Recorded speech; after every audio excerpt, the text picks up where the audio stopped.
Morning.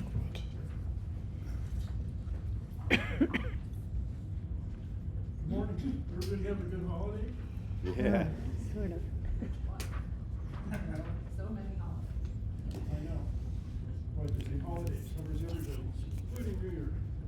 Anybody been skiing? Anybody go skiing last week? It was really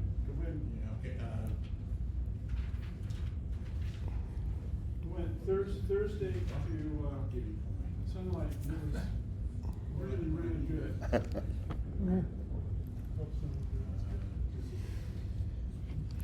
Well, I'm Bruce Wampler, WA-70. We're going to talk about computing, artificial intelligence, and in the end, how it can help you and help you with amateur radio to some extent. Which you might first thought I was going to give this presentation, I thought it would be more, but it's not there yet. So why did I get interested in giving this presentation? It kind of started last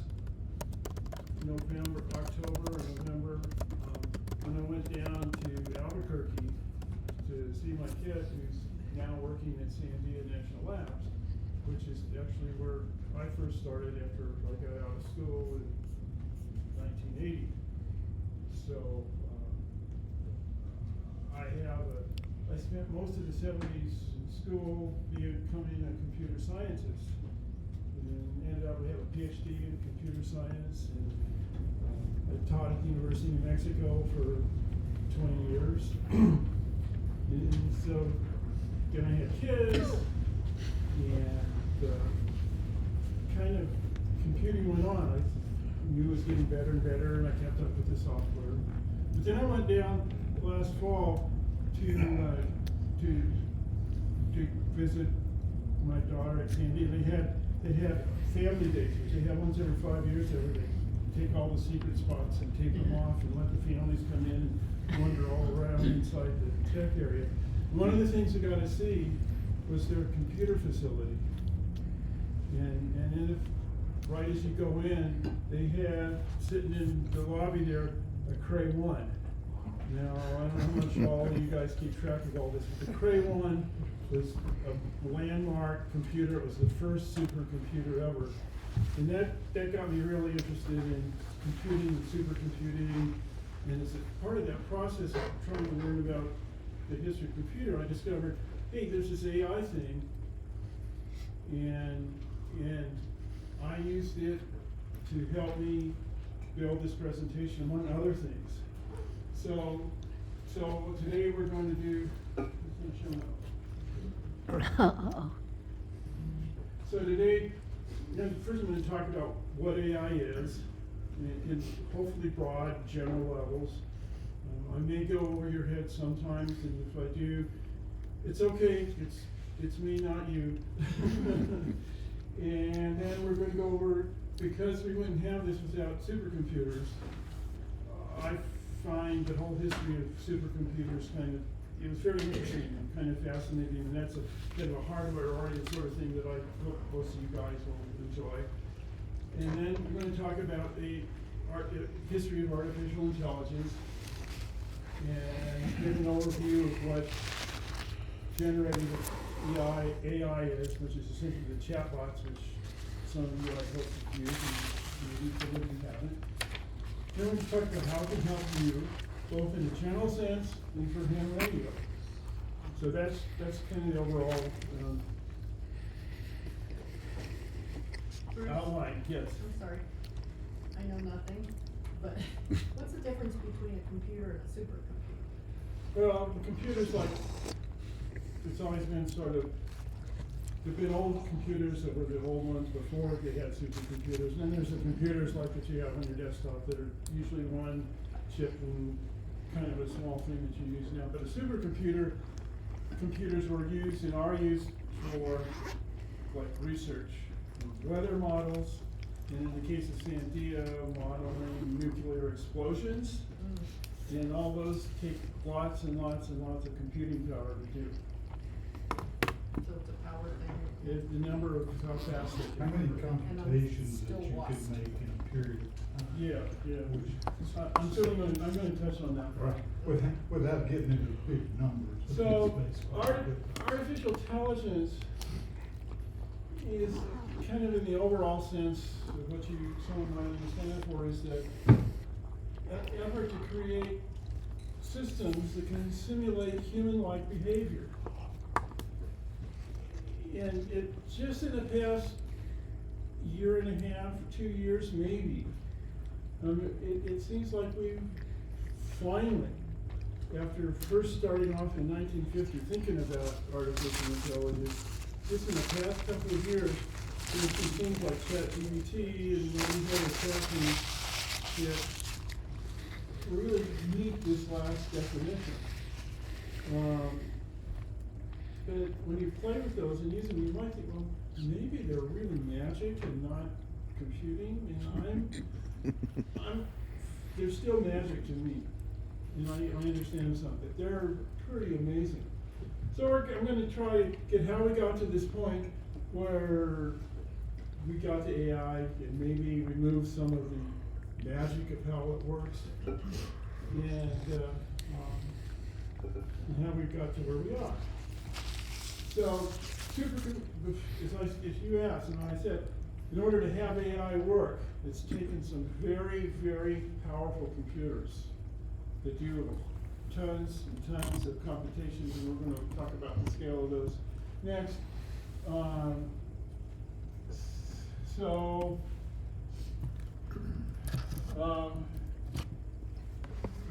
early on, memory is a very important part. We're going to talk about computer memory a little bit. And early on, they had core memory, which might have had 24K, 20K, 18K of memory, up to the thing on the lower right is an Apple M4 CPU, the latest CPU, just an outline of all the things that are crammed onto that chip. And so when I'm going to talk about the architectures or the layout of some of the big supercomputers that we've had. And just for each one, I'm going to talk about kind of what it looks like inside, the number of processors it has, how much memory it has, a thing about called cache, which I'll talk about, explain I hope a little, how big these guys are. They're amazingly huge. And how much power they take, which is a whole other issue. They take megawatts of power. And how they're cool. That's kind of important too. And in the process of talking about computers and their memory and how fast they can go, it's important to have a measure, a way to compare one to one another. And to do that, I'm going to use a term or measure called floating operations per second, or flops. And these are measured how fast, this is how many floating point operations they can work per second, which they didn't even have floating point until later on, in the 60s at the early 70s more likely. And so they're measured, the speed is measured in megaflops, flops. Take that times 1,000, you get gigaflops. Take that times 1,000, you get teraflops. Take that times 1,000, you get petaflops. And take that times 1,000 and you get exaflops. And none of this AI stuff became really possible until they got into the petaflops range.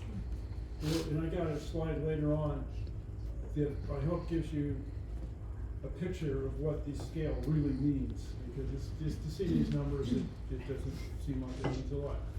So here's the Cray 1, which is what I saw at Sandia, and which was back in my day. This Cray 1 was so exciting because it seemed to me, boy, this was the ultimate computer.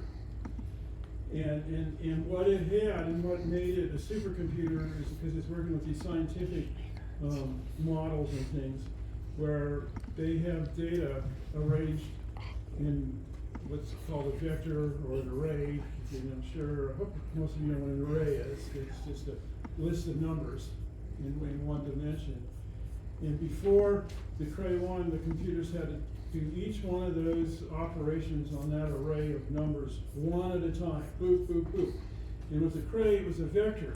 So that means it could operate on the whole vector at once, which is made it way faster, and that was its kind of breakthrough. And it had big memory, 8 megabytes of memory, and that was big time. And it was also very interesting architecture in it. It's that it had little benches, which is actually the cooling system underneath, and it had a circle like that. How are you doing that? So it's arranged in a circle here, and inside, these are all wires, and they're connecting all the backplanes from one to another, like hundreds of miles of wire, each a different length to adjust the timing of the signals going to all the different things. And I have with me, I always have this on the pass around, so this is my pass around. Yes, with memory.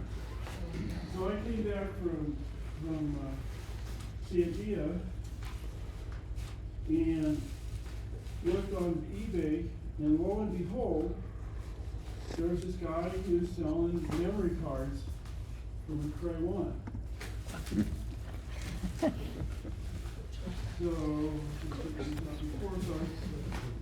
So this guy, and I'm passing around, is a memory board from the Cray. So it would have been plugged in to one of the rows of the things, and they all stack up. And it looked really fascinating. A fascinating thing about this card is that there's this big copper plates here. And they stood out on the side like this, and then they had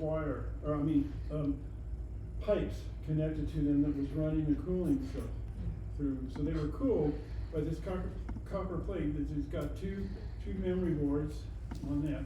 And so this one memory board here would have maybe, I think this would be 16,000 bytes of memory, 16K. Now, at the same time you were starting to work with that, I was at Case Western Reserve University working on I did a dynamic memory. Yeah. And I actually produced a wafer and a whole bunch of electronics. But the thing that we were fighting there was, if you want to go faster, the thing I found was you got to run a transistor with more current through it. You got to heat the damn thing up. So when you're talking about cooling, it isn't cooling that makes it faster. That's just trying to get rid of the fact that you had to burn up so much just to get it go fast enough to begin with.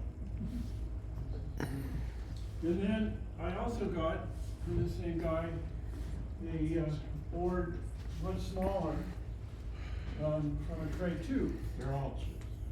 Which I'll talk about later. So this one, much smaller board, this one side. But they're not. Has the same kind of memory of that. And one of the things that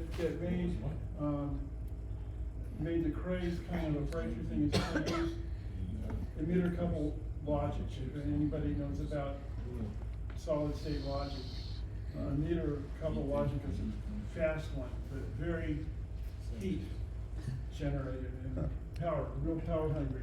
So this one is from a Cray 2.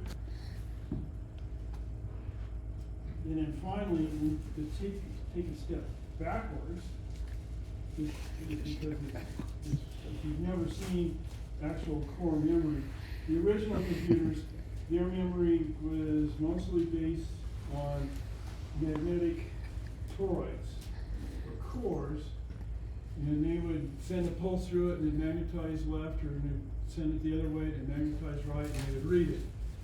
And this chunk of magnetic core Dad had a is PDP-80 from with core memory. 60s or I thought that was 70s so cool. Russian military computers. So that's kind of fun to look at. And just some little points about these. So we talked about the copper plates. If you look here on the Cray memory, the Cray 1, you can see these long runs, which looks like, why do they need these? These are all like just cooling or shielding. a long run here, a long run here. That's for timing. Because they had to stretch it out, so these memory chips would take time to cycle, and they had to cycle with each other, and you had to get the data out at the same time.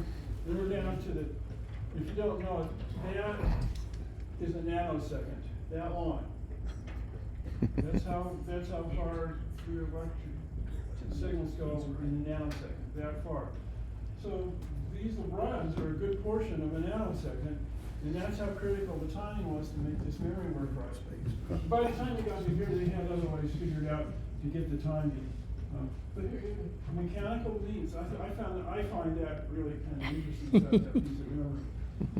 And magnetic core, some up here, little cores, but like, they took, to read memory, took 1 microsecond. I'm gonna talk a little bit out of it, so just finish your thought there. All right, so they took 1 microsecond. These two both took this is a very interesting number here. They took 50 nanoseconds to access memory. And here's a little picture of a card that's on your desktop PC. It's, they got megabytes or gigabytes of memory in this little card. 50 nanoseconds still. All this time later, 50 nanoseconds, 50 nanoseconds. And that's been, it turns out that one of the core things of making computers fast is that, remember right there, haven't been able, there's no way to make memory be faster than about 50 nanoseconds. In fact, in the bigger units now, the big mainframes that have big memory, because they have memory that's shared and it's moved all over the place, they're up to over 100 nanoseconds access time. And the current, let's see, you can see, at any rate now that on a current memory, like on this, the cell size of 1 bit of memory is about 150 nanometers, square nanometers. And they also, this is the point, is how it's gotten fast enough to be okay, is called cache, where they've got layers of, and you probably read about the stats on a PC. You've got L1 cache, L2 cache, L3 cache, and the more they have, the better that computer is, and it's the fact. So they can build very fast memory, but not in big chunks. And so they put as fast memory as they can really close to the CPU, because programs are running and they tend to be in little chunks that run a long time in a relatively long time in a little piece of code. Okay. All these solid state memory things are just getting smaller and smaller. Right. What happened with, I know there was, when I was working on it, there was a time where they were afraid that cosmic rays would interfere with the solid state. That happens all the time. They all have parity now, which for 8 bits, parity means that they really have 10 bits of memory. And those, by having 10 bits, you might get an error on 1 bit really rarely, but it's like almost impossible to get 2 bits of error. So if you've got these parity bits, there's calculations and they can go fix it on the fly. I don't think it's the memory, the cosmic rays don't destroy the memory, they just make it flip. So the 50 nanosecond limit or whatever, is that just a function of physics of the transistor, or is it? Okay. Because like this guy, they put all the memory on the actual die and everything else, and it's like all. When it's all in the die, it's getting closer to being cached. So, Yeah. But still, it's still essentially 50 nanoseconds. It has not gotten any faster. It's just. It's gotten closer. Yeah. So let's. So there's a Cray 2. And Cray 2, it doesn't have little copper fins on it. Instead, they have this cooling liquid.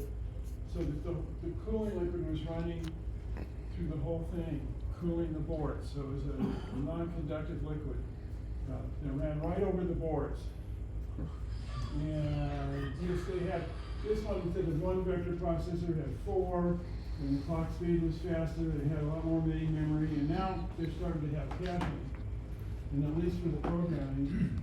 And the, this physical size is about the same circumference, but the Cray 1 is about this tall, and the Cray 2 is about this tall. And this was a part of the cooling system, this thing by it. And it was only using 195 kilowatts. Jesus. So, the Cray 1, let me see, I was about to talk about this, okay. The Cray 1 could compute 160 million flops, 160 megaflops. So that's kind of our starting point, our bench point. Computers getting sort of fast. 160 megaflops. And the Cray 2 was Fairchild Semiconductor, maybe? Is that 1.9 F? gigaflops. Is that Fairchild? Which is Yeah. I don't know. It's on a whole nother scale or whatever. Orders. Okay, so, and the Cray 2 was in 1985. And so I decided to not necessarily pick interesting computers, but I'm talking about benchmark computers that are going up in order of magnitude and speed. So by 1997, there was a computer called the Intel Red, got a picture of it, and that was at Sandia also. And it was the first supercomputer to reach 1 teraflop. You know, okay, they're looking at doing atomic explosions and stuff like that, and radiation and all those things, and that's what they're needing to model. And so it went from this guy, who was just like right here in a room full of cooling towers and stuff, to this guy who started to take up a whole room for the whole computer.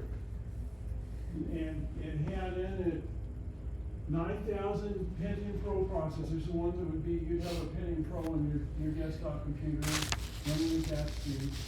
But they're all parallel. So, like I said, they're doing these models and they're trying to work on these big arrays and stuff. They want you to just compute as many of those as you can. So instead of just doing one vector at a time, you would assign them all to a different computer and they run. It had like almost 600 gigabytes of memory. Now it's starting to get a lot of memory. And they were up to what's called L2 cache. That means there's a main memory, a level 2, and then a level 1 right next to the CPUs. This guy was 104 cabinets, and it took up 2,500 square feet in this room. And we're up to 850 kilowatts now. But it was air-cooled with a chilled water heat exchanger. And it was the first one to go the next order of magnitude to teraflop. And then there was one called the IBM Roam Runner, almost 10 years later, 97 to 2008. And it was the first one to reach 1 petaflop. And it had hybrid design, none of you can put in there. 12,000. 2 kinds of processors, 12,000 of one kind and 6,000 of others. It's got almost 20,000 different computer units in it. Terabyte of RAM plus cache memory. 278 refrigerator-sized racks. We're up to megawatts here. And it was water cooled. And it used hardware accelerators, which are, instead of having the CPU do everything, they had some special operations that they like put off to the side to these accelerator things. This is how things got faster and faster. They had little things like these things called accelerators and putting all these things in parallel. Now this computer didn't break a flop barrier, but it was built in China and is a breakthrough kind of computer for as far as making AI possible. Because what it combined, they figured out. Now, you all know about the GPU, graphics processor unit, that are in your computers. And you get an NVIDIA card or a Radeon card. And if you think, now what I thought, and never thought beyond it, but what the main thing a GPU does is it's working on the display. So you got, here's a display, and that's a big matrix. Dots up and dots across, and it's got color, so now it's going back. So it's like a three-dimensional matrix. And in order for that, the computer, or the graphics processor, to put this screen up, it has to put them up there. And then you also want, if you've got a game, you're going to be changing these every frame. So you're feeding it frame after frame after frame of animation. So that's what a GPU does. Well, it turns out around the late, near 2010, somebody figured out, oh, these are GPUs are designed for big matrices. Let's put them in a computer to do computing instead of video. So that was a breakthrough, figuring out that GPUs can become part of a supercomputer.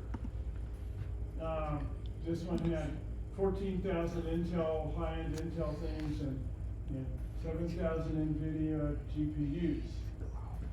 Tons of memory between the main memory and the GPU and disk memory, multi-level cache with hierarchies on every side, 103 cabinets, 4 megawatts, liquid cooling, and it did have 2.57 petaflops.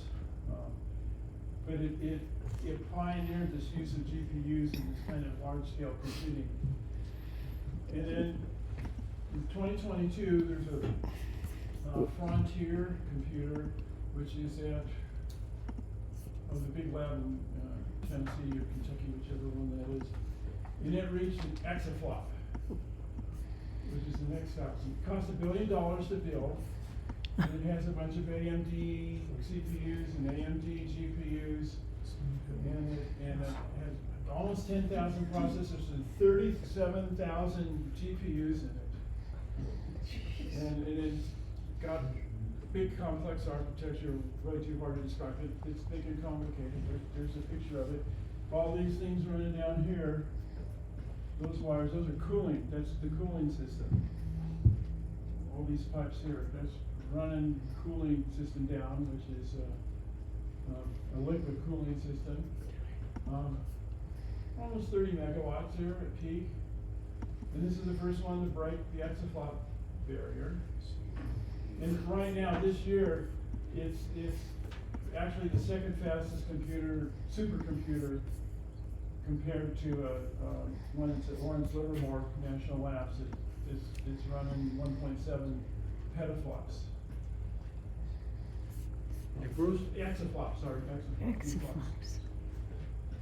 I'm just wondering, as you go through this time frame, what apps were driving the need for this kind of power? Or were there, it was probably different at different times, but Right. why would you need all this other than Well, maybe? most of these big supercomputers were dedicated, like, Livermore National Labs, Sandia National Labs, the big national labs. They're doing weather modeling, for one thing. So that's something that we all see, but they're all doing all sorts of modeling about ocean, how the ocean currents flow. Oh, mostly research.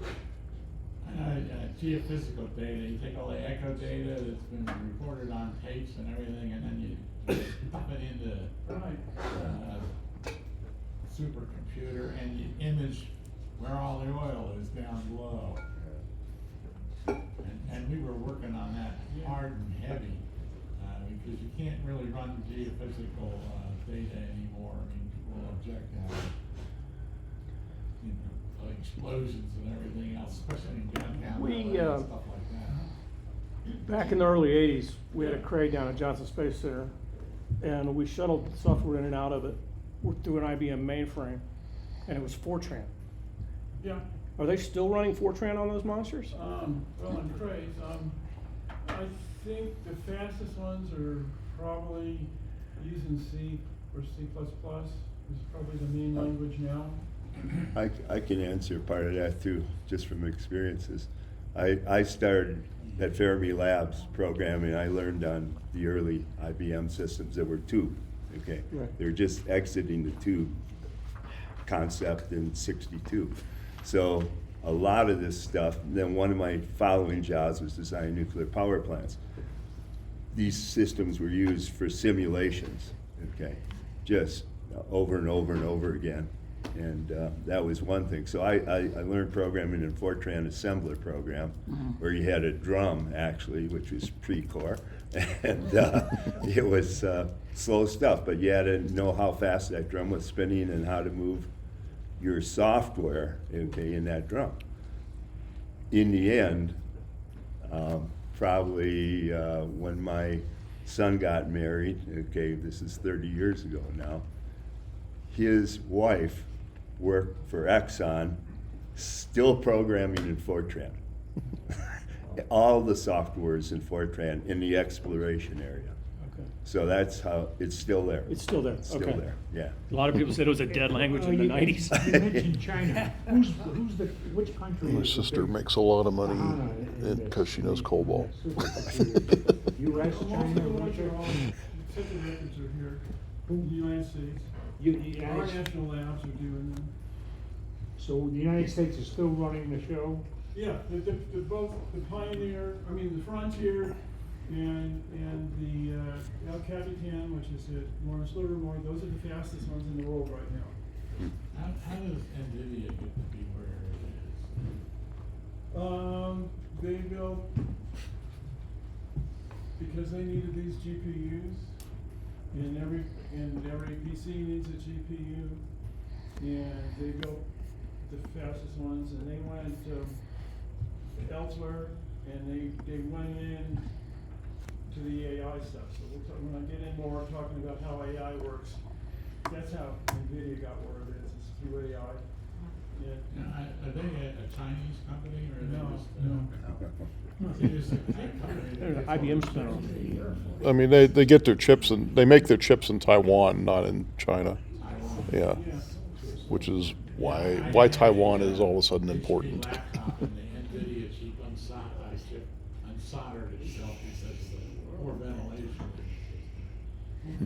And I sent it back to have it repaired, and they basically just resoldered, reflowed the solder, or whatever you want to say, the surface mount stuff. It's crazy, they turned the fan on all of them. So NVIDIA's on my next slide here. So, what NVIDIA has done, and this is sort of their current system that they're selling a lot of. So all these AIs you're using, the ChatGPT and all those, there's two systems that they run on. I'll get, the other one's a Google system, and I think probably most of them are on this SuperBot. And so they have this one's got a bunch of AMD cores, and this H100 is the NVIDIA graphics processing unit. But it's also, a GPU really was designed for video in screens. And they have discovered as AI, which I'll talk get more detail later, but as they were used as AI computers, and AIs don't really need exactly the same matrix processing that NVIDIA does. They need, they're called tensors. I'll talk about that later. But that TPU stands for Tensor Processing Unit, and they're more customized and work better with AI applications. So that's kind of what NVIDIA did. They figured out, okay, the GPUs have been used for doing the AI stuff, but we add on these processing units that are more for AI. And that's what Apple's done, and they're talking about their super AI engine that they're on their chips. And it's sort of, they're more about doing these things, tensors, which is they're more integer instead of floating point. But so this guy's got a bunch of AMD epics, 64 cores on each chip. Not, so each chip's got 64 things on it, and then they got this big GPU. They got terabytes of memory, couple megawatts, and these are scalable depending on the kind of AI thing you're running, and so they take a couple thousand, 4,000 square feet. Liquid cool with heat exchangers, so you can sort of see the piping infrastructure up here for the cooling. And this was first released by NVIDIA in 2021, and the latest was last year. And probably most of the chat models and the big things were working on this kind of computer. This sort of is a contrast and a comparison. So notice we're up to 63 exaflops here,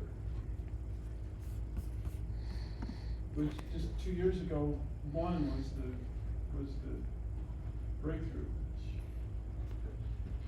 So here's just a high-end gaming thing. So they've got a Intel i9, for example, and it's got 24 chips on it, and a lot of main memory, and a 4 terabyte or so solid state disk, and they take on 800 watts, and they're liquid cooled, usually.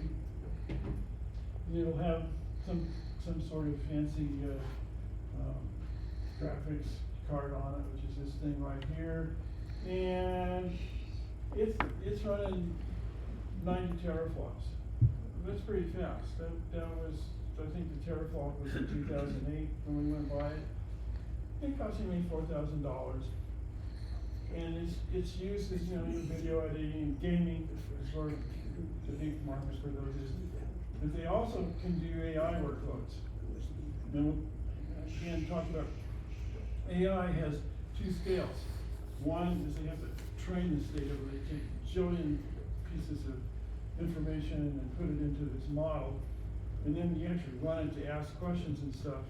That doesn't need to be as big and powerful as that. So a little desktop can handle smaller AI apps that are all using the same general technique. This is one of my favorite statistics here. How much faster is the Frontier than the Cray 1? So remember the Cray 1 was 160 megaflops. And the Frontier was 1.1 exaflops. And so if you let the Frontier run for 1 second, or think about that as just 1 millimeter, it would take the Cray 1 218 years to do the same calculation. So that's how much faster they are today than they were in 1978. And it's also, if it's just 1 millimeter for the Cray 1, it would be almost 7,000 kilometers for Frontier, which is the same as Denver to Brasilia, in South America. And you want to put this in our little steam engine, first steam engine here. If you start the Cray 1 working on a calculation back in 1807, when the first steam engine was, it'd just be finishing up the same calculation that the Frontier does in 1 second. So it's just I find this kind of a mind-blowing analogy to think about 200 years ago, just be getting done. So that's a lot of difference in speed. Wow. Okay, now we're going to move on to more what AI is and how we got here.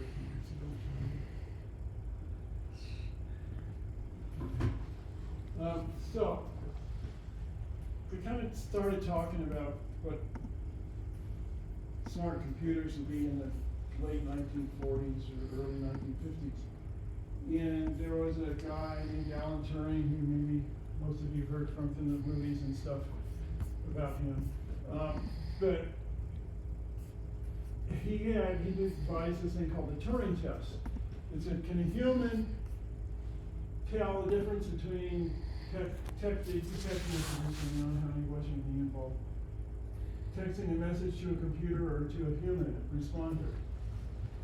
And Turing test is, can you tell the difference? Would a human be able to know whether they were talking to a computer or to a human? And a lot of people didn't think that would ever be true. So between 1950 and the 1980s,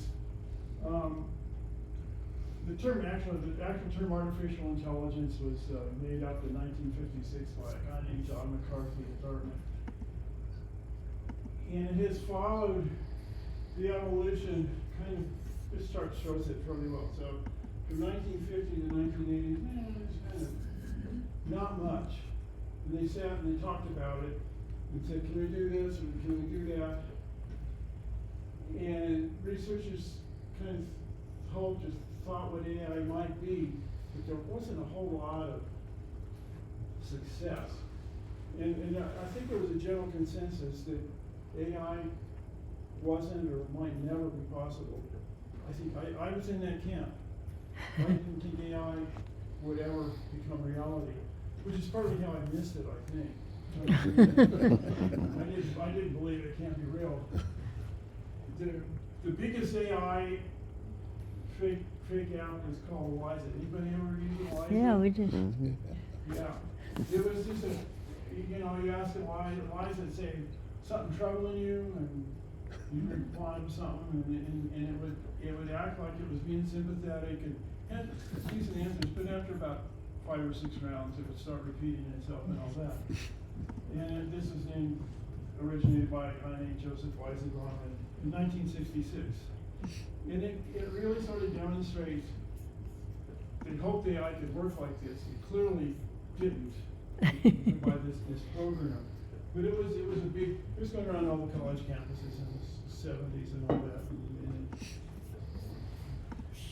So let's see. So then we started to develop things called expert systems they're just rule based, and they would get an expert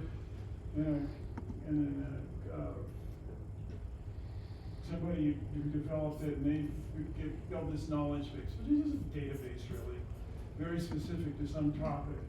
And then they had this little engine to go in and figure out, user might ask some sort of question, and they connect it up and they do that. And there was some in the computer for configuration and some mineral exploration, could use the smart thing, chemical analysis. But they were very narrow and helped some, but were in no way any sort of general. And then in the 1980s to the 1990s, they started to get smart applications. Again, they're all based on pattern matching. And this is a personal story right here.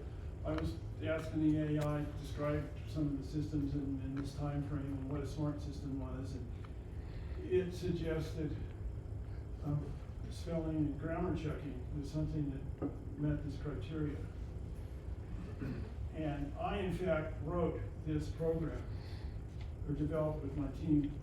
It was the very first grammar checker. Cool. It kind of worked, and that was around 1990.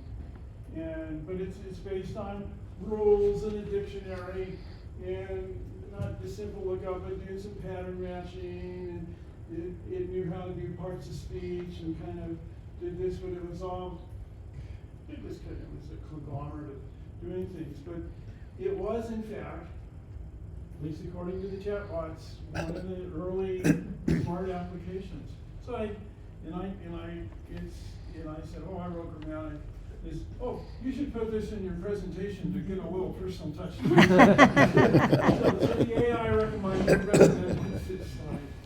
But another thing you're seeing in here is like early camera intelligence, like auto exposure, auto focus, face detection, which they first started doing in 2005. So this thing. And finally, it's progressed a little bit to machine learning techniques. So this thing, if you read the marketing literature for it, is full of AI, and it's tracking you around the room right now. So. You mentioned something about the 70s as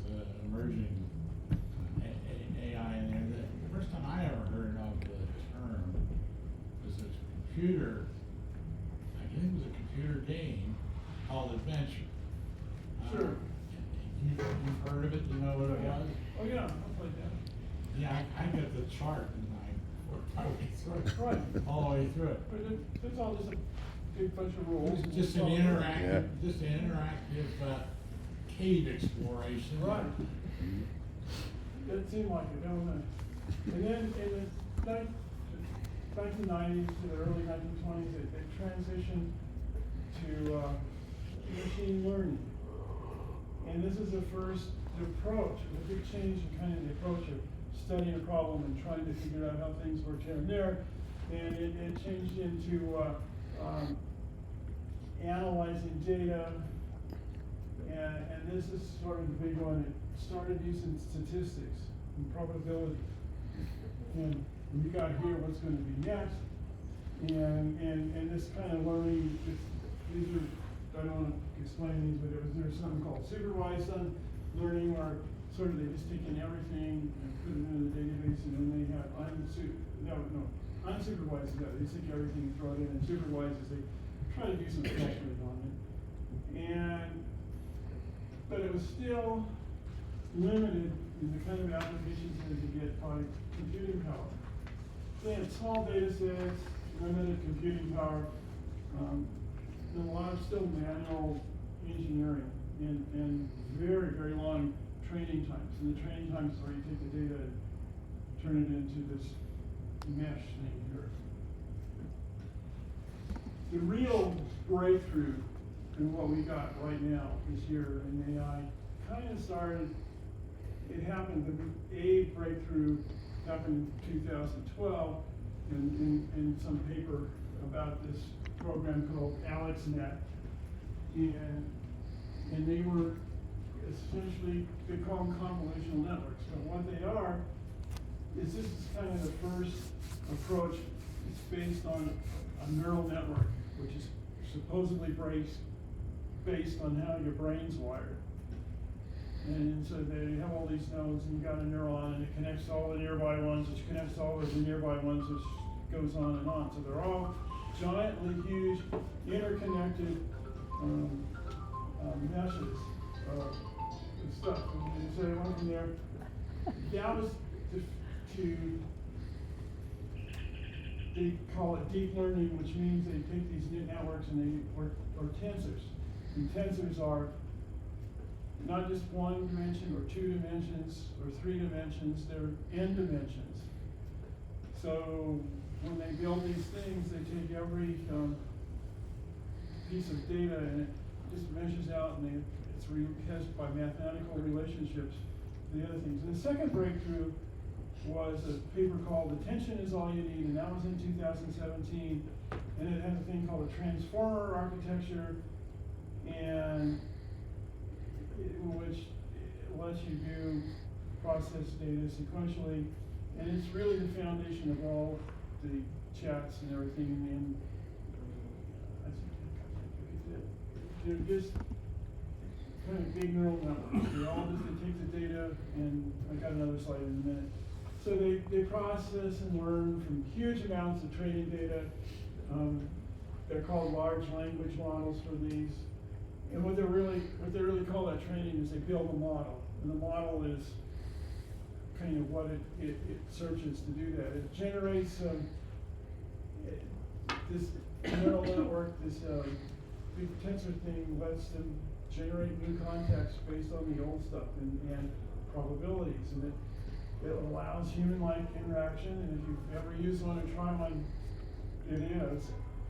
And they've got advanced reasoning capabilities. The kind of limitations are they can get errors in there and make mistakes, and they don't really understand what they're doing. But some of the things they're used for, you can answer questions on almost anything. You can generate content. And you can do coding. You'll write software for you, coding. It's great in medical field, doing diagnosis and finding stuff out of x-rays. Language translation, that's been around a little while longer, but they can do that. And I want to take a little specialized model, and the model it runs is not huge like the big ones. And you can have educational tutoring, personalized data. And I said, what? I just went by all that, and you probably got like that much of that, which is what I got that time.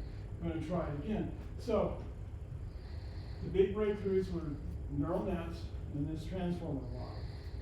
And now a large language model is really a giant tensor with billions and trillions of interconnected nodes.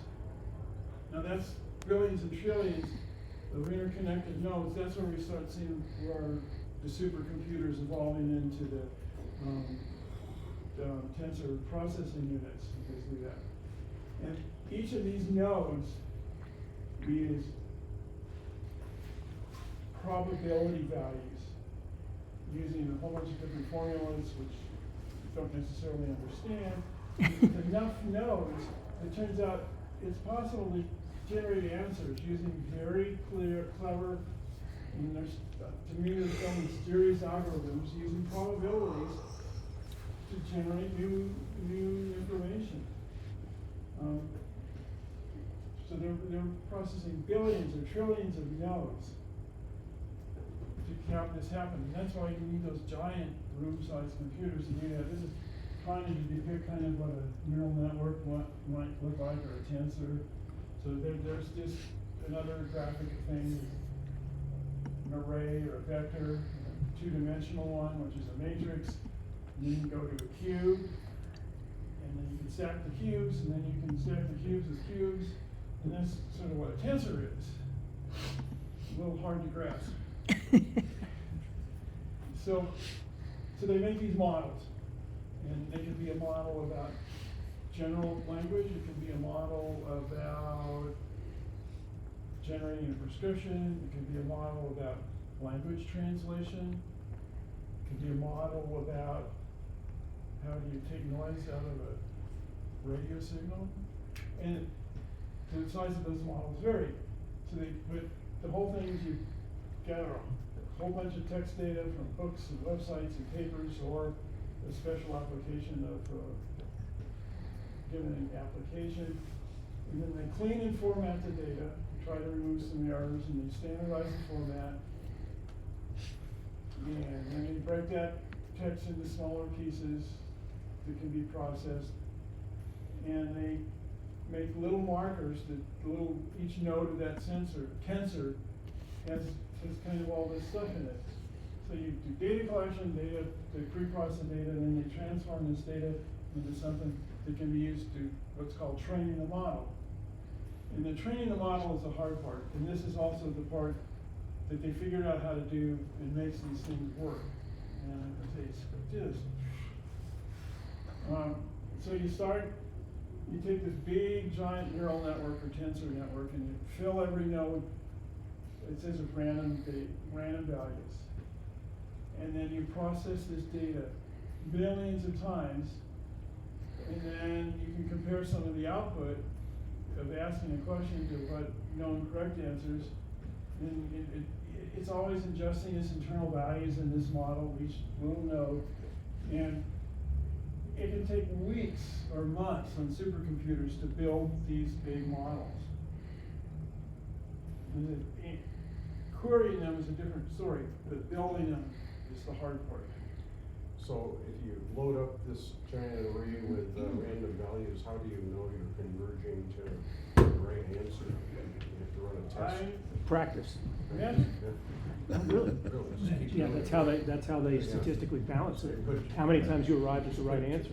Yeah, just random data in. Well, it's got to It doesn't be know the the right model, answer. but- Right, but eventually they train it, and it'll hit a node that has a random value that they can tell by how it got there and its previous values, what that random number ought to be. So they'll put it there, and then next time it'll come through, it isn't quite a random value anymore. And so they'll fine tune it. Sudoku?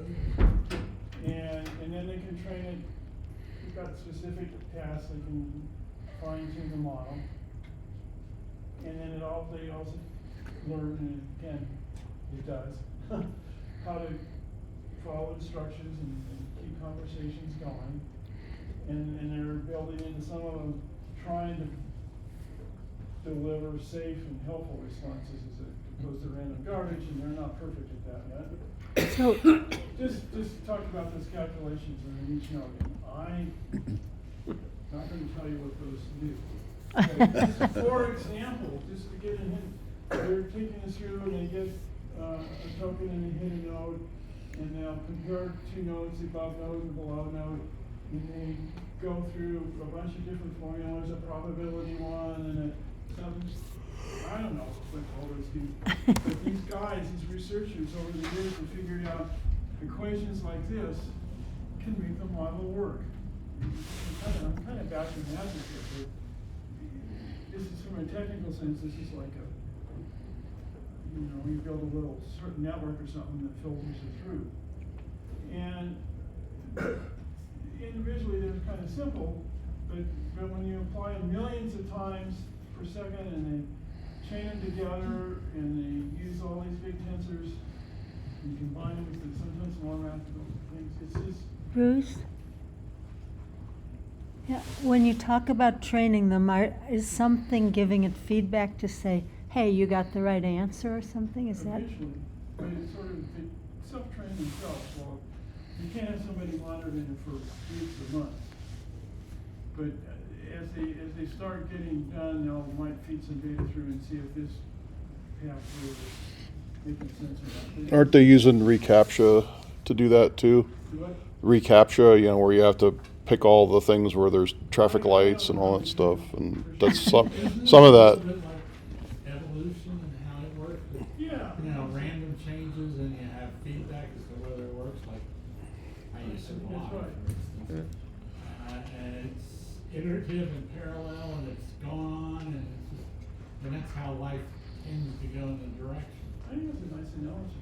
Almost as if it's guided by some other force, like God. Okay. Well. So, it's they're processing petabytes of data. And they use trillions of different parameters to get pattern recognition, response generation, and I've tried to get them to explain response generation to me, and then when they go back up and I have a lot of trouble following it, and that's all I've done for 50 years. And they do billions of tensor calculations per second, which is again why the TPUs have made this possible. And they're adjusting these internal parameters during training and how they figured it out. So, as I tried to say, there's big models and little models, and this is trying to talk about computational of what you need for different things. So audio processing, like noise removal, you don't need a lot of computation level. And this is on the processing side, the answer, not the training of the model side. To do music generation, you need a high level computation level. I'm going to show what those are in a minute.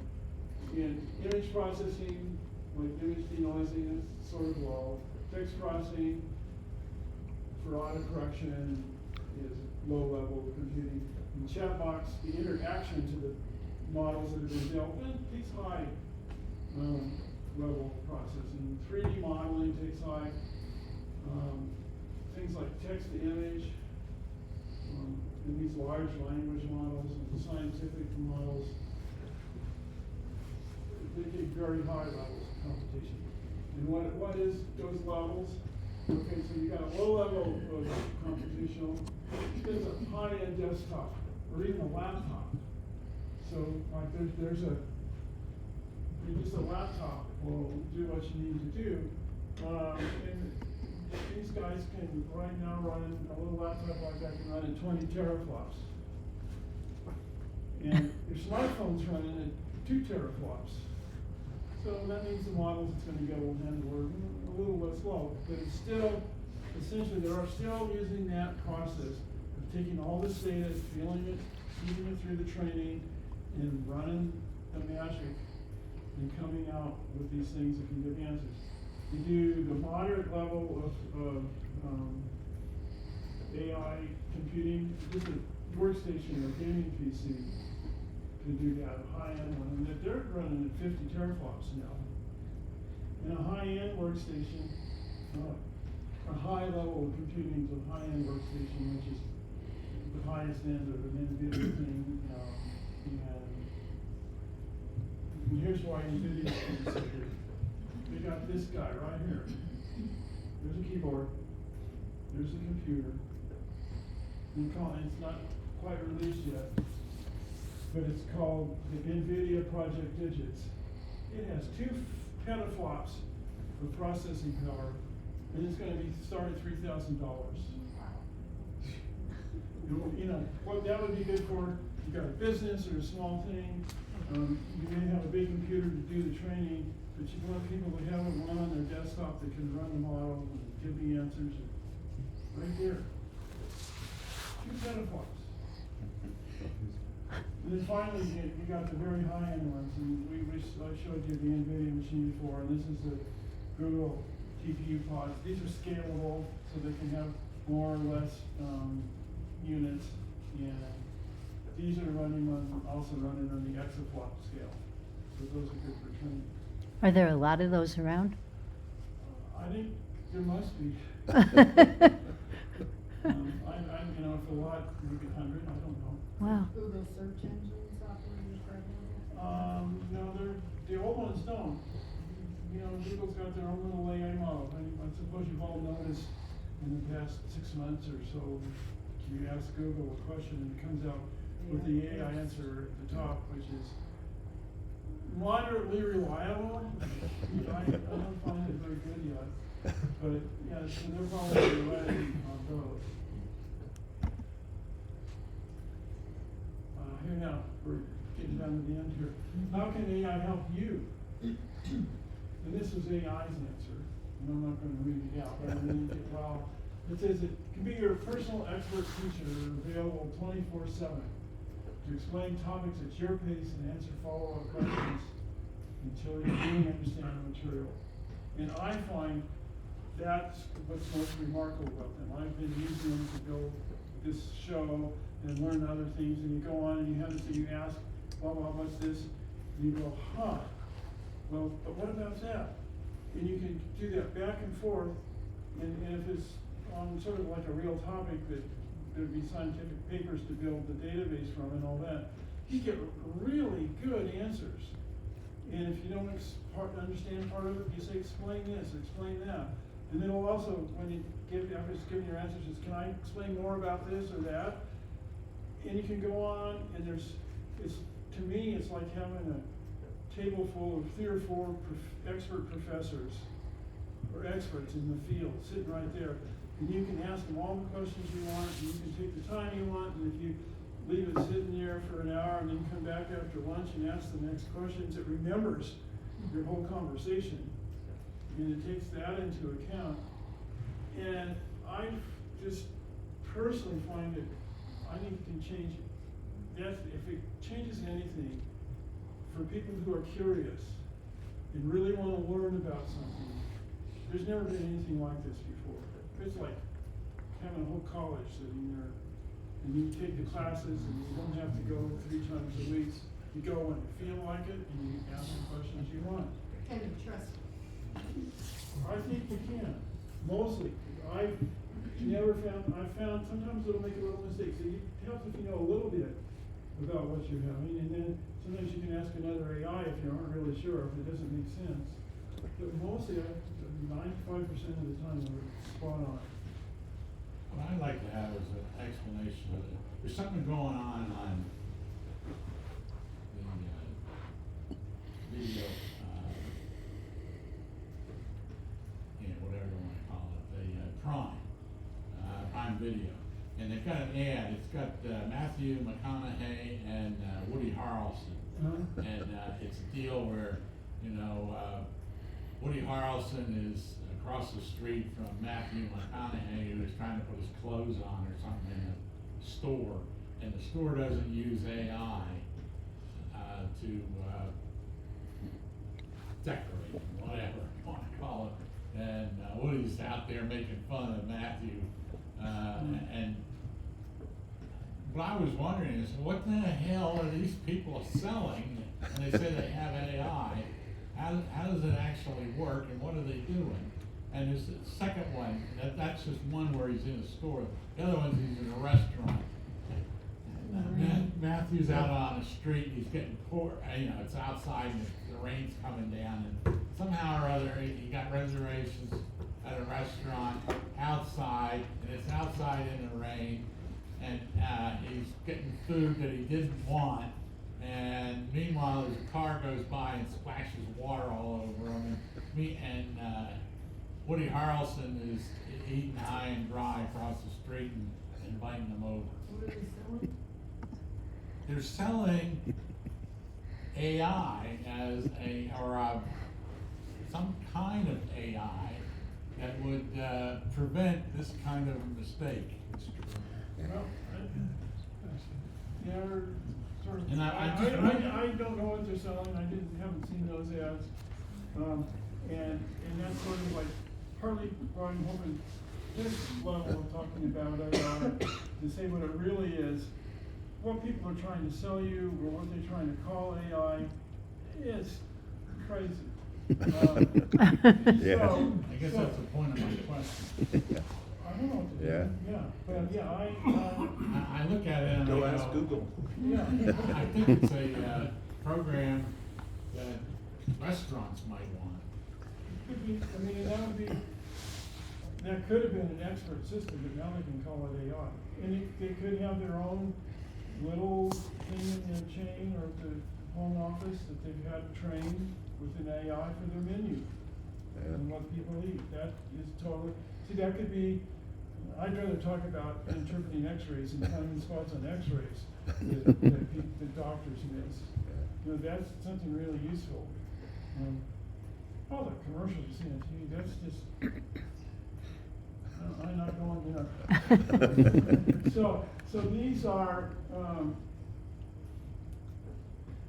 got 1, 2, 3, 4, 5, 6 different chat bots that I have tried. I've played with them all to try to compare one to the other. And all of these offer you limited free access. And I found that you might get half an hour of asking a lot of questions, and then ask me again in 4 hours. And depending on how much you use it, that might be enough. Most of these will have a pro plan, it's about $20 a month. If you use it a lot, it's probably worth it. So, first is a question. So, what quality control measures are in place or have been put in place to make sure the information you get is actually accurate? Or is there a presumption made that because of the math involved, it has to be right as long as the input is right, or correct? So There's things called hallucinations. So, The AIs have things called hallucinations. And there's a level of certainty they have looking at this model and probabilities. And my experience has been asking a question that they can somehow tell that probability level may be a little lower than some threshold. And they'll say, I'm pretty sure this is right, but I'm subject to hallucinations and this could be wrong. And they say that all the time. so ChatGPT will ask you, does this answer look right, basically? I mean, it doesn't say that exactly, but you get a thumbs up, thumbs down if you have some knowledge of the subject you're asking about, and it says, okay, this is ridiculous, no, that's not right at all, and then it'll, and it'll say thanks for the feedback or whatever. One reason I ask this is, so you mentioned earlier, I know a guy whose job is to help maintain the computers for NOAA up there in Boulder. Right. And they do some great stuff. In fact, I think they built a new supercomputer site up in Wyoming somewhere. And But to me, the forecast isn't any better than it was 30 years ago. They're hitting about 50-50. So, you know, I'm not sure what they've gained by all this. And so, you know, because it's just calculations, it's gotta be a function of the input data, right? So that creates bad output data. I don't know. That's why I wonder how trustworthy is some of the stuff you get out of it. And I've never used it before. I think that, Probably never would. that what you're asking is maybe more trustworthy, but, you know, the weather forecasting had for a long time was built on these big supercomputers that are doing models, and everybody knows that they're accurate for about 3 minutes. So, I think it's a matter of using them enough to know whether you can ask questions. One of the things, this particular model, and I kind of like it, called Claude, its answers are limited to the last training date, the last time it got trained. And right now, it's over a year old since it's been trained. So, and if you ask it what the football scores were yesterday, it doesn't know. All the others can actually tell you about yesterday's football scores.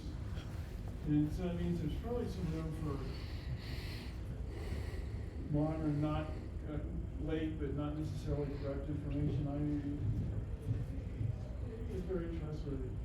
Not can be untrustworthy or just not right. But for this learning experience. Oh, and a lot of it's gonna be driven by what it's learning from. Right. You know, that's the big thing to keep in mind. If you're asking it a question, you know, like, that the scientists are still working on and there's not a lot of good background information on, it's not gonna be able to come up with a good answer because it doesn't have anything to draw from. And likewise, if it's something that's more of a social type context question, it's looking across the whole internet. And depending upon what pieces of the internet it's seen, it may give you something that's completely bogus because the vast majority of the information that's out there about the topic is bogus. You know, so that's the thing to keep in mind, is that what it learns from is just as important as what the answer is. And you know, I'm gonna post this obviously, and if you wanna look at these and read my evaluations of those. Okay. If I were to pick anyone now, I think I'm going with ChatGPT. You know, you mentioned, football scores. What about, FanDuel and these, prize picks or whatever it is? I mean, will it predict, Who's gonna win? I don't know. Yeah, the next week's lotto numbers, you know, it's like.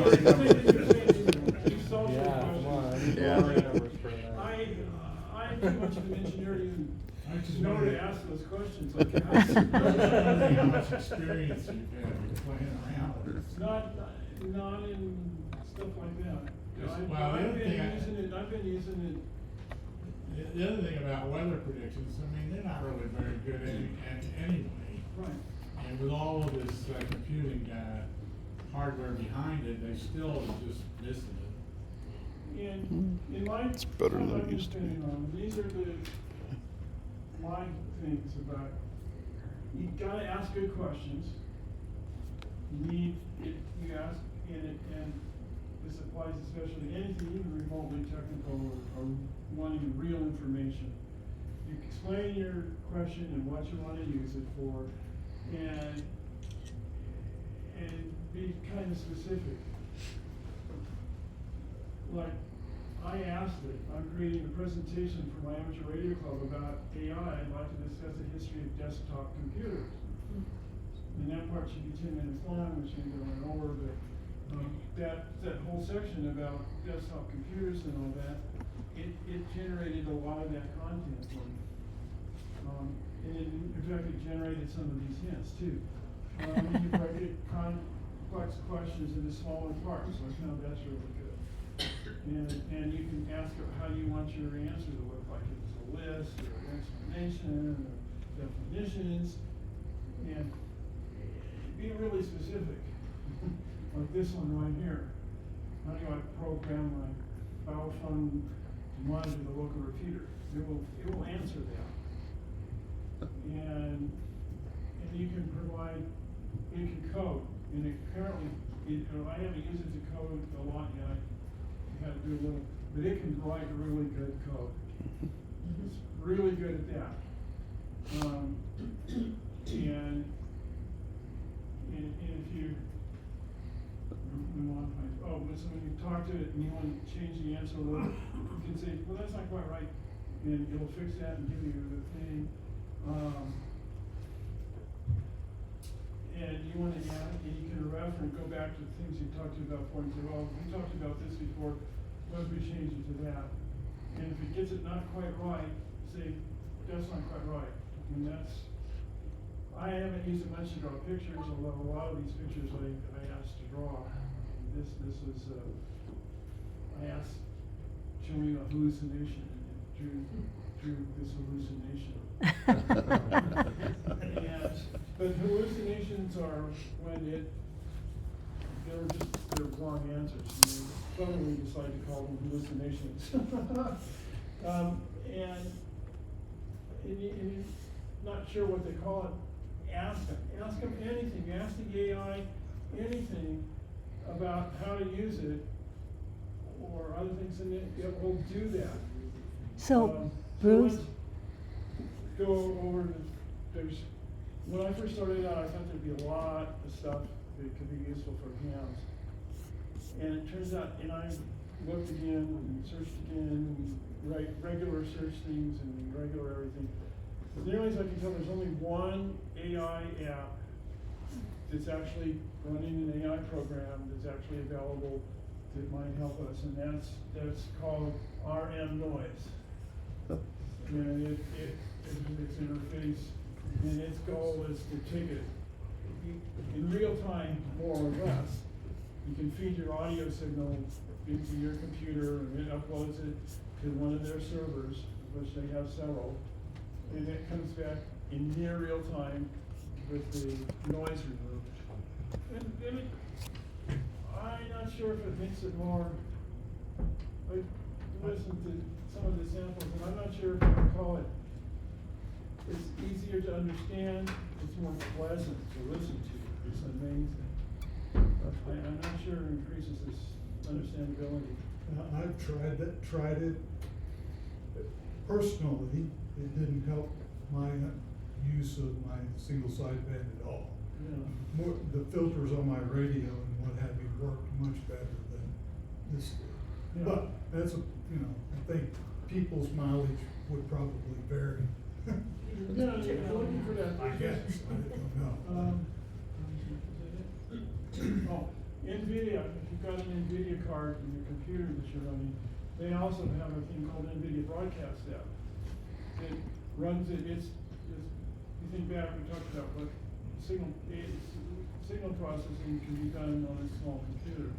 So you can get, if you've got an NVIDIA card, an RTX NVIDIA card, you can put it on your computer and feed the audio into it, and it comes back out. And one of its points is if you're doing an interview and you've got people banging on the mics and this and that, it'll filter that out. But people have tried this with single sideband and CW signals, and it helps probably as much as that. And I think probably the propagation was fast, not as problematic as it is here. Question on that. It's okay for audio, but if you're trying to do a code reader, let's say, and CW? Yeah, CW. Yeah. And you've got like a field day kind of audio that it's got extra signals in there and all kinds of other stuff. You think you could feed it into that and have it actually? That's it.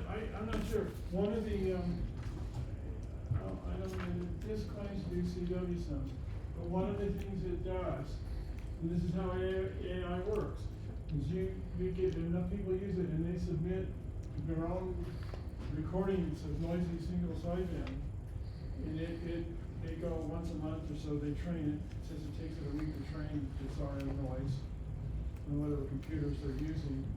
And so supposedly over time it will get better and better. That's one of its points. Just ought to talk about just using this DSP instead of AI for noise reduction.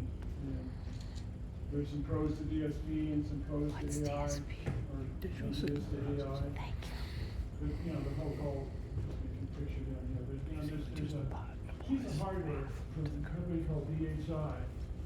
It's got this little box here, and it's got a custom DSP chip in it, and the reviews of it are it does a pretty darn good job on noise reduction.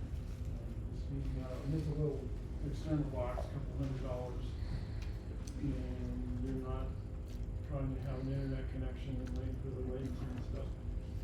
But over time, I think the AIs are going to do more than just the frequency parts that the hardware, that the DSP does, and it's continuous improvement. So I don't know. I don't know the state of it for sure. We can design RF circuits. And these are, I just asked about, can you do RF circuits? And it says it can do all those circuits, and I actually had to print one out, and it looked pretty reasonable. You have to have a specific project, of course. And, but it has some suggestions of things that can show you a whole circuit for. So that, if you want to design a circuit, something to do with RF, it might be able to help you, just like you can help a coder to write software. It probably help you do some circuit design. I haven't done it, I never do circuit design. But it can help you. And could you tell it could you tell it not to skip some, like looking at a demodulator or something, say skip the following chip, because I don't want to hear about it. Yeah. Focus deeper into something else. Anything it suggests, you can say, do something else instead, and it'll do it. I mean, that's one of the neat things about it. You get one thing, you're not quite happy with the answer, you say, I'm not quite happy with the answer, but can you fix this part? And it will. Does it learn then? Questions like this, I think you can pretty much trust that they're right, because the coding it has done has been correct. Bruce, when you give feedback to the chat program, Yeah. does it learn that so that somebody else coming in and asking I the don't same think question will? It's not doing real-time training. You know, I don't know if it, some of them don't permanently remember its conversations. If you use Gemini, I think that's Google's, they have a developer version. This is one thing that you can use an AI for. Like in Google, they've got a thing called Google Developer. I can't remember.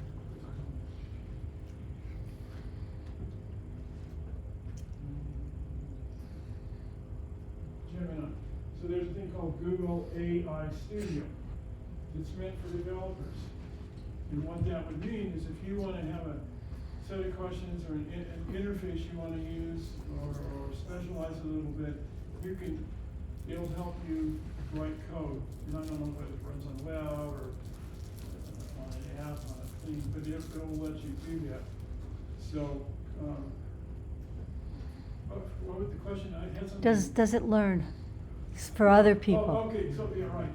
So the AI Studio does record your answers and your questions. And train. It uses them for training additionally. Most of these others do not. Huh.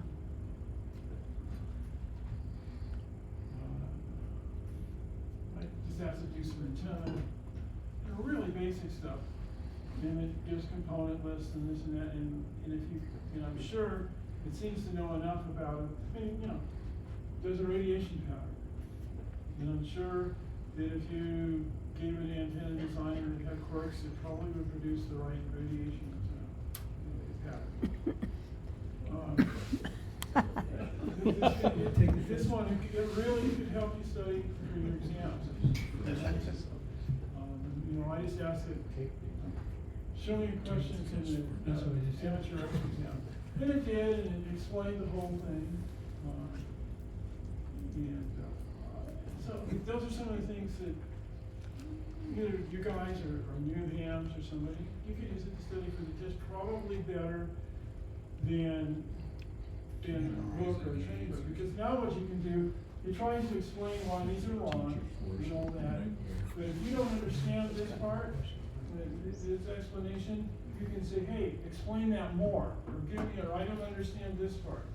So that's what's really so cool, is that you get this answer, you know, give me this question. Now, you don't understand the answer, just keep bugging until you do.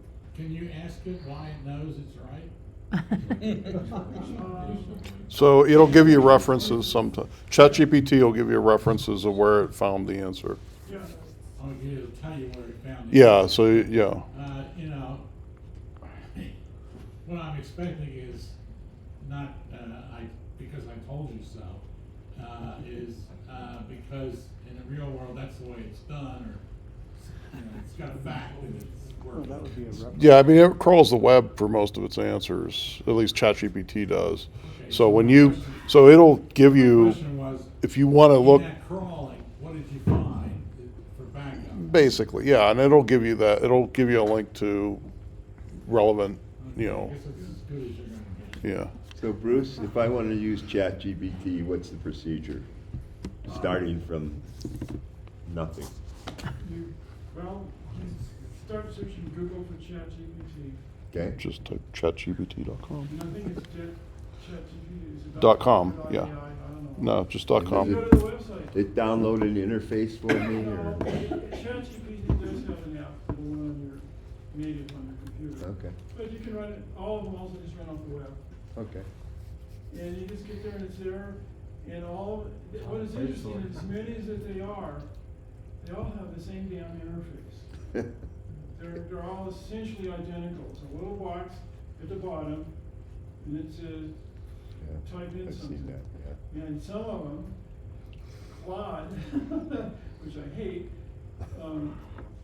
you hit return, and it goes and it answers the question. But if you want to have a list of things or something, so your natural instinct is to hit return and then add a second line, it answers the question, and you're in the middle trying to, if you go shift return, then it does that. But the other ones seem to, you can hit return and ask a long question with bullet points or whatever, and they all have an arrow to submit your question. But they're essentially the same. They're all are text box, mostly things, but some of them also will let you upload a picture or other things that you could probably say, what's in this picture? Haven't tried any of that, but they do let you upload content, or they will let you upload a piece of code and say, optimize this piece of code. They'll come back all optimized. Is Siri an AI app? What? Is Not really. Siri use AI? Starting to. Siri from. It's starting to, It's starting to. but they're way behind. Yeah. You know, Apple's way behind on this stuff. So.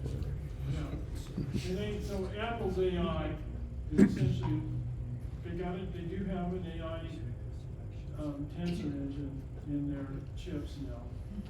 And so they're all small model things like that.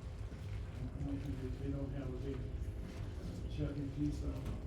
Well, I'll do some conclusions and then we can talk more if we want to. But, to me, it's still pretty close to magic, the way the chats don't really understand it. Could they pass the Turing test? On the text-based ones, which is the Turing test, you'd be hard pressed to if you're just asking like conversational questions and stop, doing things that you're going to get a technical answer that no human would know. You can tell. But just having conversations like, what is the meaning of life? I tried that. And I got a little different answer from each one, but they were good human-like answers. Just what you would expect a human to say. It was pretty fascinating. And where you can really tell a lot is on some of the pictures that are generated, especially ones that are based on real photography. You try to fix those, and they're not totally great at that. Generating an image like this or like this, they're pretty good. Back in my very first slide, or second slide, it had a picture of a board, list of things, and kind of the topics. And maybe I'll go back there when we're done, but it has a lot of times the pictures will have hallucinations in it. And they spell words wrong, they miss letters, they gum them up, as the text gets small, they don't. They can't do fingers either. They put way too many fingers on. Yeah, that's what they do in the photographs. They Yeah. put too many fingers and stuff like that. These all have but, you know, it's still amazing some of the images they can generate. I mean, this is from a description of show how humans and AIs can work together, or something like that. And, yeah, that's symbolic. Is there anybody in the House or the Senate or in the, that knows anything about this? I mean, how? Well, senators and congressmen don't know anything, but they have staff that do, supposedly. It's hard to say. I don't really, you know, my own personal take is that, you know, I used the AI to create a lot of this presentation, and it was helpful, but I sometimes, I'd say, I'd ask it, are these correct? Or these points, and these are correct? Yeah, I'm going to explain it a little more here, and I take an answer that would fit on the slide, and you can fall off the slide, you know, stuff like that. This is what it tells me. They can be a little verbose. There's this. So maybe you can almost tell all this, because it goes on and on and on. But I think that wrote it all. Yeah. Explains it. I really That's cool. So, yeah. There's some more. It's just, you just keep asking it and then try it out, see if it works. This is ChatGPT. This is the paid for one. It's $20 a month, you know. But I mean, I use it all the time. Yeah, give it another 5 years. God knows what's going to happen. My biggest hope for AI, this generalized chat style AI, is that it can be fit into the educational process. We're teaching our kids, we're teaching our college kids, our high school kids. The negative of that is that only kids have to be interested. But I think it has its ability to feed in a question and then get almost the answer you want, or part of the answer you want, and then continue to go on, but rattle up and down. When you finally went off on your side point, always go back to where you really were until you had to have the clarification. It's just, to me, a just incredible way to learn. And I hope that is how it ends up being used in a very positive way. Helping people learn. The final thing is, AI is not self-aware. And I had a discussion about that. Very interesting. Very interesting discussion. And which means it doesn't have any intent, and it doesn't have any judgment that I've ever been able to detect in any of those. And it's a problem really down in any kind of technology. It's used by people. It's used by advertising agencies to generate crap. You should do well with the ads. It's used by people trying to make a little bit of money and saying, we're using AI now. Whether they are or they not, but you know, it seems like, oh, that's supposed to add magic to everything. So it's like any kind of technology. It's got people with good or bad intent can misuse it, and they can some of the most disturbing things it's doing right now.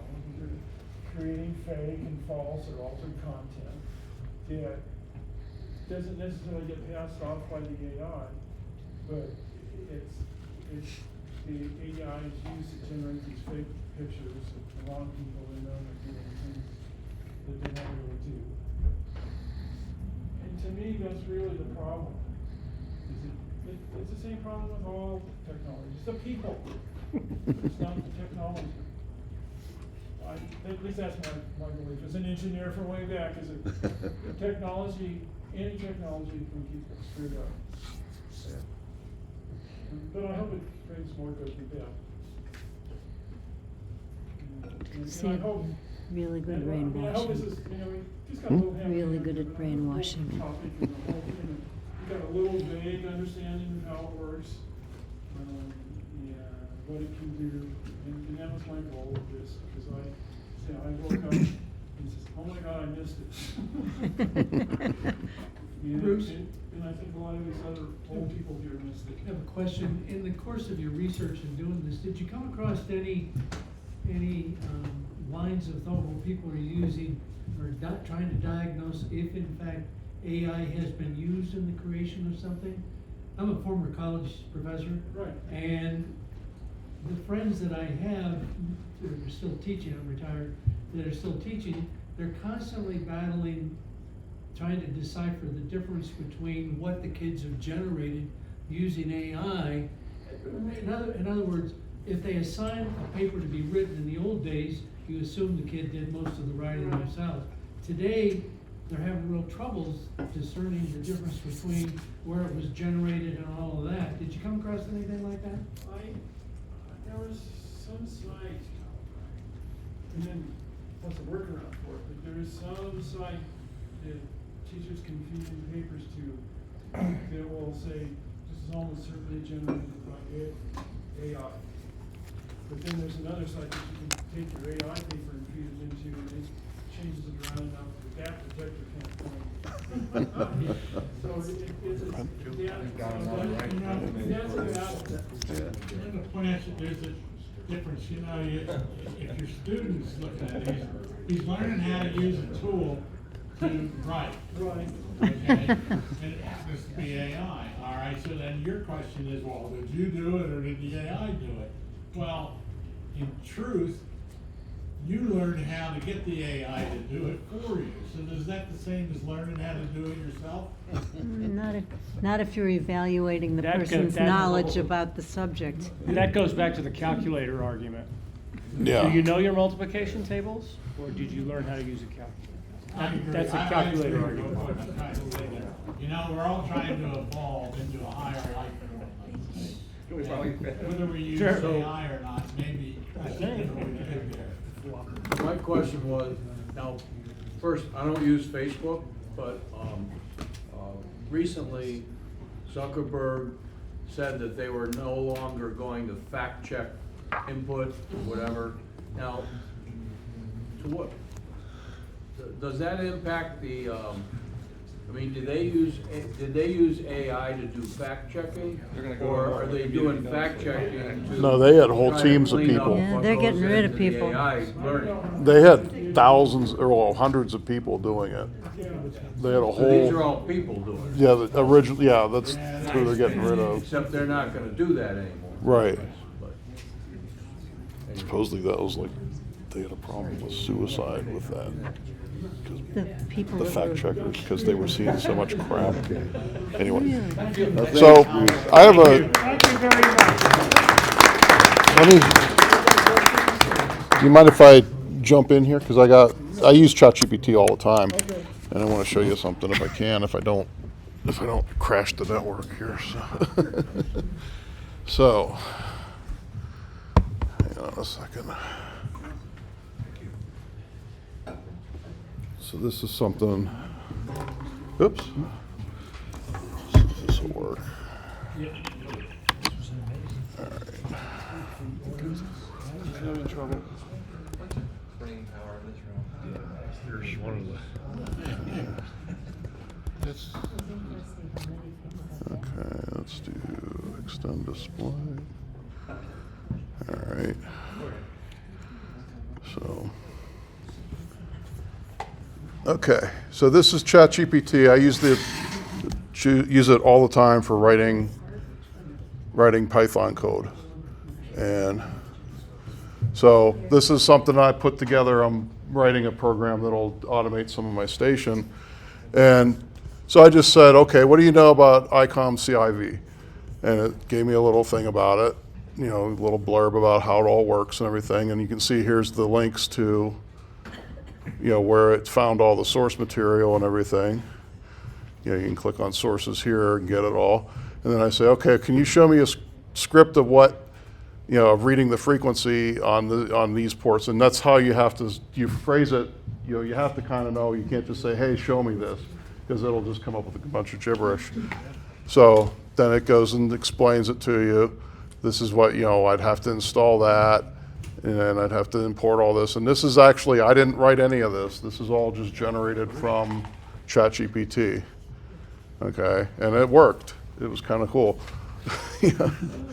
And then you just do, you know, and then it tells you what it's doing and how it works, and you can give it feedback if it worked or not. So, you know, you can say it's a good response. And then I say, okay, how can I make it work over MIDI? And it's like, okay, here's how you do it with MIDI, and, you know, different things you can do with that. MIDI is musical instrument digital interface. It's part of what I'm doing for automation. But, you know, and then this is how it goes through, and it just sort of steps through all the different things. This actually didn't work. I had to screw around with it some more. I'm still working on it. But you can kind of see, I mean, this is what it looks like. But you can also do, let me see, what else can we do here? So here's how to make a ESP32 module blink, you know. And it, you know, it just does it through Arduino, and you just tell it what pins to use, and, you know, so we're going to have GPIO 1 and 2, and then I said, okay, use 2 and 3 instead of 1 and 2. I mean, it's easy enough for me to change it, but you can see it changed LED, you know, changed this from over here was GPIO 1 and 2, and I just told it, no, change that. You know, okay, here's GPIO 2 and 3 now. It's the same code, you know. And let me see here, like, what is a sleeper? Here's a good one. So in car culture, a sleeper, you know, and it tells you all about, and it doesn't necessarily give you sources on everything, but I mean, that's the kind of thing you can do. You can kind of ask it anything like that stuff. Move fast and break things. When, you know, something I was writing something on a post, and it came up, who came up with this thing, and it was like Mark Zuckerberg came up with it, and figured this out. Again, it doesn't necessarily give you a, you know, it's widely attributed, so it knows, you know, it doesn't have an exact quote, you know. So it's like, you know, how many McDonald's are there in the United States? Anything. Yeah, 13,000 of them, you know, and it's like, you know, this is the paid for version, but I mean, it's like the same concept. I mean, you know, any of this stuff, you can just sort of ask it, and you can kind of tell if it's a BS answer or not. Now, it almost gives you way too many, way too much information, because it's like showing off. That's what I was. But you can see, it's like everything has links here, you know, for different places to go to, you know, if you want to check any of these, you know, so. You know, I mean, it's kind of neat. It's, you know, it's a different search tool, basically, is what I use it for. But writing the code is a lot of fun, because it's like, you know, I don't have to do all that screwing around and getting the spaces and the tabs and all the other stuff right. It just does all that. You don't have to mess with it at all. So if you're lazy, it's a good way to program. And just another side, somebody asked about, when we talked about Fortran at the beginning. So AI, the code that runs on these big processing machines, most of it's written by the people that have the GPUs. And so they just have libraries, and you say, here's a big array of stuff, and process it like this. So that code's there. But the logic of handling and telling things what to do is almost exclusively Python. Yeah.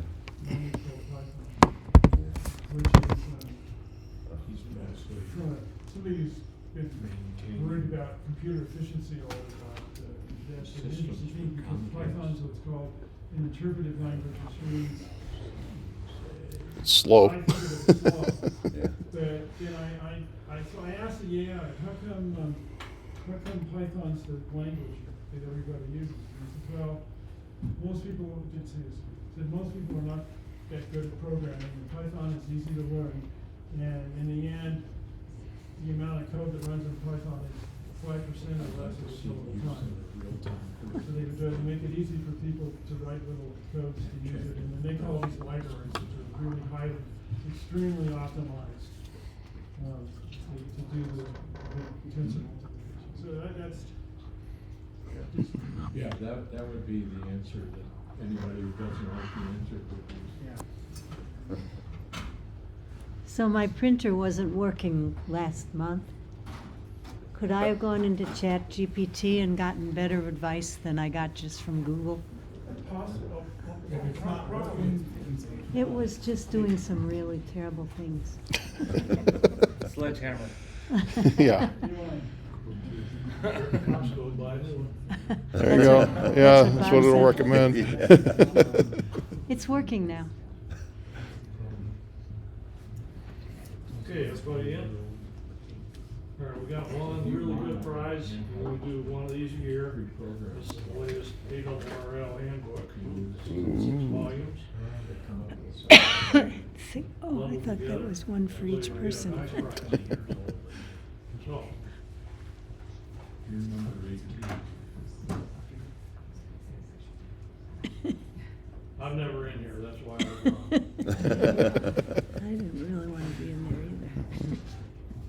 Okay, and the first person out, K3 and I. Your choice, Clark.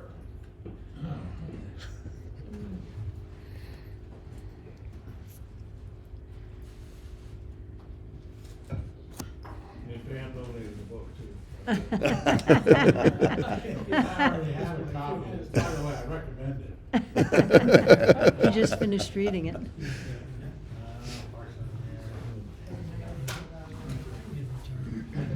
It's yours. It's just one of these. No, you get all 6. They're bundled together.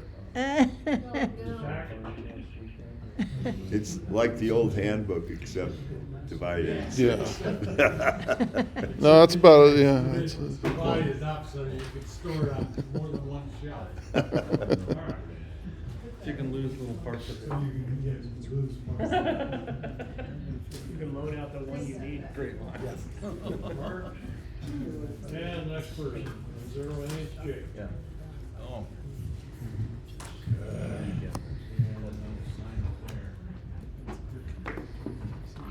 Okay. Got that one last time. I guess I'll do